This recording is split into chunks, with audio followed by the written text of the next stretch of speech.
ज्योतिष शास्त्र के 3-4 सरल नियमों की चर्चा आज के वीडियो में कर लेते हैं। इन नियमों को आपको एक बार समझ लेना है, फिर ये आपके साथ काम करने लगेंगे और कोई विशेष जटिलता नहीं है। उम्मीद है कि आपने अभी तक हमारे चैनल को सब्सक्राइब कर लिया होगा और इस वीडियो को लाइक करके चलिए इस वीडियो में आगे प्रोसीड करते हैं।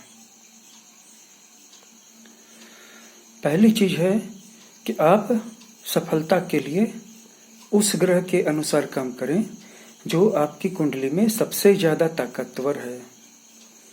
इस सत्य तक पहुंचने में आपको कितना समय लगेगा, इस पर भी डिपेंड करता है कि आपका वास्तविक जीवन कब शुरू होगा, आप कब जीना स्टार्ट करेंगे। अभी हम में से ज्यादातर लोग जी नहीं रहे हैं, बोझ बन करके जिंदगी को ढो रहे हैं और जिंदगी पर भी बोझ है, अपने आप पर भी बोझ है। इंग्लिश में से ड्रैगिंग लाइफ करते हैं, हम सब ड्रैग कर रहे हैं। हम सब के जॉब ड्रैगिंग हैं, हम सब का बिजनेस ड्रैगिंग है। करने में मजा कुछ नहीं आ रहा है। सोचते हैं कि कब जॉब बदल लेते, कब बिजनेस बदल लेते, लेकिन मजबूरी इतनी है कि करना पड़ रहा है। तो क्या किया जाए? जॉब को एकदम से छोड़ने के लिए कह रहा हूं? नहीं, कुछ देर के लिए कोई एक ऐसा काम कीजिए, साथ साथ कीजिए, बीच के समय में कर लीजिए जो आपकी क्रिएटिविटी का कोर है, जिसको करने में आपको मजा आता है, आनंद आता है। इससे हो जाएगा, इससे आप अपने उस सेंट्रल प्लैनेट के करीब पहुंच जाएंगे। हालांकि काम तब भी आप वही पुराना वाला कर रहे होंगे, लेकिन बहुत जल्दी जब आपकी अपनी क्रिएटिविटी बढ़ जाएगी, लेकिन वो तो काम करने से ही बढ़ेगी, तो उसके बाद आपको अपने जीवन में फर्क नजर आने लगेगा। अब दूसरे सरल नियम की चर्चा कर लें। अगर आप सिर्फ एक ही काम करते हैं और आपको क्रिएटिविटी में कोई इंटरेस्ट नहीं है, ना तो बैठ करके हारमोनियम बजाने में रुचि है और न तबला बजाने में रुचि है, न ही गिटार सीखने में रुचि है, न ही डांस सीखने में रुचि है, न ही गाना गा सकते हैं, न ही चित्र बना सकते हैं, न ही गार्डनिंग कर सकते हैं, और न ही घर को क्लीन करना, अरेंज करना, इन सभी चीजों में आपकी रुचि नहीं है। आपको बस रुचि है तो बस जैसे कि बैल को हल से जोत दिया जाता है और उनको पूरा खेत जोतना ही पड़ जाता है, वैसे ही आप चाहते हैं कि आप बस अपने जॉब में एक बार बांध दिए जाएं और सुबह से लेकर शाम तक आपको पूरा खेत जोतते रहना पसंद है। लेकिन चाहे जो हो जाए, आप क्रिएटिविटी नहीं करेंगे। होते हैं कुछ ऐसे लोग, तो उस सिचुएशन में मैं उनको कहूंगा कि रस्सी टूट जाएगी, रस्सी को ज्यादा खींचेंगे, एक ऐसा समय आता है जब पत्थर पे रस्सी घिसती रहती है तो सख्त से सख्त पत्थर में भी निशान पड़ जाते हैं, गड्ढा बन जाता है। लेकिन फिर एक ऐसा भी समय आता है जब रस्सी खुद टूट जाती है। एक ही काम रोज करते करते दूसरा ही काम कर लीजिए। मैंने पहले अपने एक वीडियो में कहा था कि किसी एक ही प्लेनेट का काम करना चाहिए, किसी एक ही ग्रह का काम करना चाहिए, लेकिन आज इस वीडियो में कह रहा हूं कि सिर्फ एक ही काम करने से एक तरह की शुष्कता, एक तरह की बोर्डम आएगी जो कहीं से भी हितकर नहीं है। इसका कारण क्या है? इसका कारण है कि तब आपके पास सिर्फ एक फेस होगा, सिर्फ एक एस्पेक्ट होगा आपके पास, सिर्फ आपके पास एक रूप होगा, एक कला होगी। और अगर कोई व्यक्ति बार बार एक ही रूप लेकर के लोगों के सामने और ब्रह्मांड के सामने अपीयर होता है, तो बहुत जल्दी हर कोई उससे बोर हो जाता है और ब्रह्मांड उसको नष्ट कर देता है। काम एक ही करना चाहिए, लेकिन बहुरूपिया बनना भी सीखना चाहिए। अपने ही दोस्त से आज एक ढंग से बात कर रहे हैं, कल बिल्कुल कुछ और बन के बात करने लगिए, परसों किसी और तरीके से बात करने लगिए। आज कोई और कपड़ा पहने, कल किसी और ढंग से कॉस्ट्यूम पहन लीजिए, मेकअप बदल लीजिए, बोलने की स्टाइल बदल लीजिए। हर चीज को चेंज करते रहिए। अगर आप चेंज नहीं करेंगे तो बहुत जल्दी ब्रह्मांड आपको नष्ट कर देगा। ब्रह्मांड रिपीटिशन से बोर हो जाता है और रिपीट होने वाली चीजों से उसको सख्त एलर्जी है। अगर कोई नया इनोवेशन नहीं हो रहा हो, कोई नई बात नहीं आ रही हो और सारी संभावनाएं डिफाइंड हो चुकी हैं कि बस अब इससे अब इतना ही हो पाएगा, इस व्यक्ति से इतना ही हो पाएगा काम, इस सिविलाइजेशन में बस इतना ही आविष्कार हो पाएगा, इतने ही आविष्कार हो पाएंगे, इतना ही रिसर्च हो पाएगा, इतनी ही ऊंचाई तक किया जाए। जिस दिन ब्रह्मांड को ये पता चल जाती है बात, उस दिन वो उस व्यक्ति को भी डिस्ट्रॉय कर देता है, उस सिविलाइजेशन को भी मिटा देता है, कोई ट्रेस नहीं बचने देता है। इसलिए अगर आप बचना चाहते हैं, आगे बढ़ना चाहते हैं, विविधता लाइए, वैरायटी लाइए, बहुरूपता लाइए। मैंने कहा बहुरूपीय बनिए, ये बुरे अर्थों में नहीं था। ये मेरे कहने का ऐसा अर्थ नहीं है कि आजकल ऐसा हो गया कि बुरे लोगों को बहुरूपिया कहा जाता, नहीं। बहुरूपिया होना अपने आप में एक बहुत बड़ी कला है। अगर आप अपने ही काम को, एक ही काम को करेंगे लेकिन बदल बदल के करेंगे, लेकिन लास्ट में तो ये पता चल जाएगा कि हर एक चीज में बस एक ही एक्सप्रेशन आ रहा है, एक ही बात कही जा रही है, शब्द बदल रहे हैं घुमा फिरा करके। लेकिन अगर काम बदलेगा तो आप भी उस काम में मैच्योर होंगे। क्या कारण है कि कुछ लोगों का काम बदलता रहता है? ब्रह्मांड बदलता है उनको। क्यों बदलता है? क्योंकि अगर वो अपने पुराने काम को ही रिपीट करते रहे तो बहुत जल्द उनके नष्ट होने का खतरा सामने आ जाएगा। अब अगर उनको सरवाइव करना है तो पुरानी जॉब को हटना बहुत जरूरी है, पुरानी जॉब का छूटना बहुत जरूरी है। अगर जीवन में चलते चले जा रहे हैं आराम से, अब कोई कठिनाई नहीं है, तो मिटने का खतरा आ जाता है। ये बात मैं आपको पहले भी समझा चुका हूं। क्यों? क्योंकि आप सेटिस्फाइड हो गए, आप कंटेंट हो गए, अब आप एक सेफ जोन में आ गए। और जो भी सेफ जोन में आता है वो उस ब्रैकेट में जाता है जो प्रकृति की रेस से बाहर हो चुका है, क्योंकि वो पार कर चुका है मंजिल। ब्रह्मांड उसकी फाइल को बंद कर देता है और उसकी पंक्ति से ही निकल जाने का खतरा आ जाता है। नए लक्ष्य सेट कीजिए, दौड़ते रहिए, रेस में बने रहिए। एक मंजिल पाइए, दूसरी मंजिल को सेट कर लीजिए और काम के दौरान भी विविधता, वैरायटी लाते रहिए। अब एक और नियम की चर्चा करूंगा। ये एक ऐसा कारण है जो बहुत ज्यादा प्रभावी होता है कि आप ऊपर उठेंगे या नीचे जाएंगे।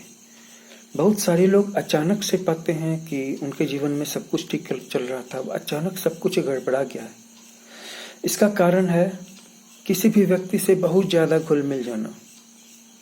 अगर आप किसी व्यक्ति से बहुत ज्यादा घुल मिल जाते हैं तो उसके दुख आपके हो जाएंगे और आपका सुख उसका हो जाएगा। इसलिए न तो किसी को अपना समय दीजिए, न किसी को अपनी भावना दीजिए, न किसी को अपना दिल दीजिए। किसी की परवाह मत कीजिए, क्योंकि जो व्यक्ति आपकी एनर्जी से एक्सचेंज लेकर के या आपकी ऊर्जा को स्टील करके आगे बढ़ेगा, ऐसे व्यक्ति की मदद न ही की जाए तो अच्छी है, क्योंकि ऐसे लोग स्टीलिंग पे निर्भर हैं, चोरी पे निर्भर हैं। आपकी ऊर्जा, आपके भाग्य को विभिन्न प्रकार के सूक्ष्म तरीकों से, पुरातन तरीकों से चुराते हैं और खुद आगे बढ़ते हैं। आपके बाद वो फिर किसी और को फंसाएंगे। घुलना मिलना दुर्भाग्य को आमंत्रित करना, बिल्कुल बराबर बात है। तो क्या अपने से ऊंचे व्यक्तियों से एसोसिएशन रखिए, बशर्ते कि वो भी घुलने मिलने के लिए तैयार हैं। अपना आत्मसम्मान दांव पे लगा करके, बेच करके, किसी के सामने इतना ज्यादा झुक करके, गिड़गिड़ा करके दोस्ती की भीख मत मांगिए, किसी को प्लीज मत कीजिए। आप किसी महान व्यक्ति की पुस्तकें पढ़ते हैं तो वैसे भी उनकी सोल से आपका संपर्क हो जाता है। और हम सब यहाँ पे हैं, हमेशा से थे, हमेशा से हैं, हमेशा रहेंगे। इसीलिए जब आप किसी महान व्यक्ति की जीवनी पढ़ते हैं या उसकी लिखी हुई पुस्तक पढ़ते हैं तो उसका शरीर नहीं है, लेकिन उसका जो जीव है वो आज भी है। आत्मा अलग है, जीव अलग है। जीव आज भी किसी न किसी लेवल पे, किसी न किसी लोक में, किसी न किसी डायमेंशन पे काम कर रहा है। काम सबको हमेशा करना पड़ता है। यही फर्क है कि कोई लोअर डायमेंशन में, लोअर लोकों में काम कर रहा है, कोई हायर प्लेन्स में काम कर रहा है। इस जीवन में हम जिस तरह के काम करते हैं, बाद में हमें उसी तरह के लोक या उसी तरह के डायमेंशन में वर्क करने का मौका मिलता है। तो अपने से ऊंचे लोगों से एसोसिएशन कीजिए। वो association idea, thought, emotion, thinking और फीलिंग के लेवल पे भी हो सकता है, इन्वेंशन के लेवल पे भी हो सकता है। और आप कोई भी बात सोच रहे हैं, कोई भी काम कर रहे हैं, तो एक्चुअल में तो वहां कोई ना कोई आत्मा तो आपके साथ काम कर ही रही है। और जब मैं आत्मा कह रहा हूं तो उसका अर्थ है जीव, जीवात्मा, क्योंकि प्योर आत्मा तो सबकी एक ही है और वो काम करने के लिए बाध्य नहीं है। वो इंस्पिरेशन का, लाइट का, एनलाइटनमेंट का सोर्स है। जितनी भी अच्छी चीजें हैं वो आत्मा के कारण शरीर से होकर के हमारे इस शरीर तक आती है, सूक्ष्म शरीर तक, जो हम सभी जीवों का जीव शरीर है। तो किसी भी व्यक्ति के साथ एसोसिएशन करके न तो ये दिखाइए कि आप कितने संपन्न हैं, कितने अमीर हैं, न ये कि आप कितने हैप्पी हैं, कितने खुश हैं, कितने फुलफिल्ड हैं, या कितने पारिवारिक दृष्टि से, पारिवारिक तौर पर भी आप कितने खुश हैं, पत्नी कितना प्यार करती है बच्चों के साथ। ये सारी बातें आप जो हैं अंदर की बात बाहर जाने भी मत दीजिए। और ये भी मत दिखाइए कि आपके पास कितनी नॉलेज है, ये भी मत दिखाइए कि आपके पास कितना ज्ञान है, आध्यात्मिक ज्ञान है, परा वैज्ञानिक, परा मानसिक, परालौकिक, पैरानॉर्मल नॉलेज है, पैरानॉर्मल सुपरनेचुरल पावर्स हैं। मत दिखाइए।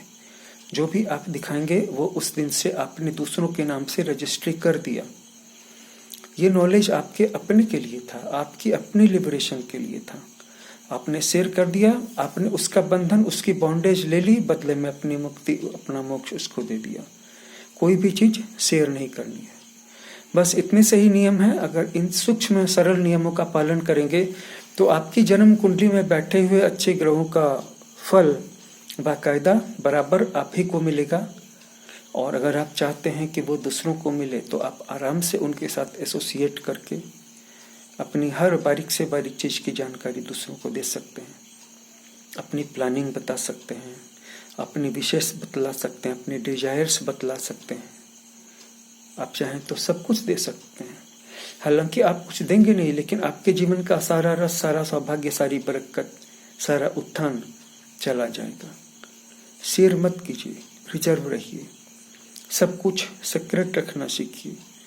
चाहे वो इस दुनिया की बात हो, चाहे वो उस दुनिया की बात हो, चाहे वो बाहर की बात हो, चाहे वो अंदर की बात हो, चाहे उस बात की कोई वैल्यू नहीं हो कि अनावश्यक किसी से बात नहीं करनी है। तभी आपकी तरक्की कंपाउंड होगी और आपके साथ चलेगी और आपके साथ रहेगी। नहीं तो बहुत सारे ऐसे लोग हैं जो अचानक देखते हैं कि बिना किसी कारण के उनके जीवन से सौभाग्य लक्ष्मी रूठ करके चली गई है। इसका कारण यही था, दूसरों के साथ टाइम पास करना, दूसरों के साथ एसोसिएशन करना, अपनी अच्छी चीजें उनको बताना। और वो कभी भी अपनी अच्छी चीजें आपको नहीं बताएंगे, लेकिन उनके जीवन में जो भी दुर्भाग्य रहेगा, जो भी स्पेल्स रहेंगे बैड लक के, वो आपके जीवन में क्रिप्ट कर जाएंगे, क्रिपिन कर जाएंगे। अब सब कुछ आपके हाथों में है। आपने लेसन ले लिया है। मैं आपके मंगलमय भविष्य की कामना करता हूँ और आग्रह करता हूँ कि इस वीडियो को आप शेयर कर देंगे, लाइक कर देंगे, चैनल को सब्सक्राइब कर लेंगे। और साथ ही साथ अगर इस क्षेत्र में भी अगर आप कुछ जानना चाहते हैं तो आप फ्रीली कमेंट बॉक्स में हमसे डिस्कशन कर सकते हैं। हमारा व्हाट्सएप नंबर दिया है बहुत प्रकार के पर्पजेस के लिए, वहाँ पे भी आप हमसे संपर्क कर सकते हैं। अपनी जन्म कुंडली हो, अपने दोस्त की जन्म कुंडली हो, उसको वहाँ पे लाके पूछ सकते हैं। 1-2 सवाल फ्री हैं। किस तरह के सवाल फ्री हैं? आपकी जन्म कुंडली का बेसिक परिचय, जैसे आप जानना चाहें कि आपका मंगल आपके लिए अनुकूल है या प्रतिकूल है, मैं बिल्कुल फ्री में बताऊंगा। आपका बृहस्पति आपके लिए अनुकूल है या प्रतिकूल है, बिल्कुल फ्री में बताऊंगा। सारी जन्म कुंडली के कौन से ग्रह आपके लिए अनुकूल है, कौन से प्रतिकूल है, बिल्कुल बताऊंगा। 1-2 फैक्ट्स बताऊंगा। इसके बाद जो भी सवाल होंगे वो पेड के मोड में आएंगे और इसके बारे में तो आपको पहले से पता ही है। और इसीलिए मैं कहना चाहता हूँ कि ज़्यादा से ज़्यादा लोगों के बीच में इस वीडियो को शेयर कर दीजिए, जिससे कि इस वीडियो में बताई गई बातें लोगों को लाभ पहुंचा सकें, लोगों के लिए ज़्यादा से ज़्यादा यूजफुल हो सकें और वो भी अपने जीवन में उत्थान ला सकें और अपनी बातें ज़्यादा शेयर करने से बचें। ज़्यादा शेयर कीजिएगा, नुकसान आपका होगा, लाभ दूसरों का होगा। फिर जब आप उन्हीं व्यक्तियों के पास जाइएगा तो वो आपको पहचानने से भी इनकार कर देंगे। तो इस वीडियो में बस इतना ही।